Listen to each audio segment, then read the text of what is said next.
Hey, welcome to The Explainer. Today, we're going to tear apart a listening test, and I mean really deconstruct it. Because by pulling it apart, we're going to find a super simple but really powerful strategy to help you nail the answers every single time. So what is the secret to acing listening tests? You know that feeling, right? You're sitting there, the audio starts, and you're just trying to grab every single word. It can feel like you're totally drowning in all that information. But what if I told you the secret to acing these things is actually way simpler than you'd guess? Okay, so the best way to really get this is just to see it work. So let's take a totally standard listening exercise and treat it like a case study. We're going to break it down, basically reverse engineer the whole thing, and pull out a clear strategy that you can use on pretty much any test. All right, let's dive in. First up, the listening test challenge.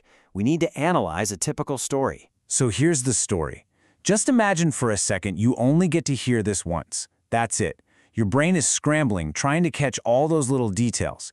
This is our raw material, and the real challenge is figuring out how to grab the important stuff without just short-circuiting. Okay, now for the fun part. Let's connect the questions to the answers. We're going to find the clues that are hiding in plain sight. Seriously, this isn't some kind of magic trick. It's just about knowing exactly where to look. All right, question 1. Where did the speaker go last weekend? The most important word there, where. That one word immediately flips a switch in your brain. It tells you, okay, listen for a place, a location. And bam! Right there in the very first sentence, the story just hands you the answer. The beach. It's a perfect, direct match. You see? The question itself pointed you exactly where you needed to go. Let's see if this pattern keeps up. Okay, next up, question 2. What time did they arrive? And just like that, our focus shifts. We're not listening for a place anymore. Now our brain is hunting for a number, a time. And there it is. The story gives it to us straight. About 9 a.m. Are you seeing the pattern here? The question is like a big flashing signpost, pointing you to one very specific bit of information. And you guessed it, the pattern holds. Question 3. What was the weather like?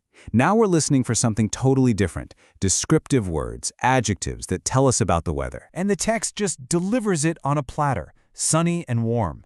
It's incredible, right? Each question is telling you exactly what type of word to listen for.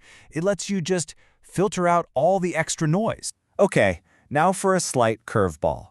Question 4 asks for 2 things. Name 2 activities they did. So now we're listening for a list, right? A list of actions, of verbs. And the story just lays them right out for us, one after the other. They played volleyball and had lunch. The text gives you the list. Your only job is to pick out the first 2 items. Simple. And our last question here. What did they buy before going home? The keyword, buy. That tells our brain to be on the lookout for an item, an object that they paid for. And again, a super clear answer, ice cream. So our deconstruction is done.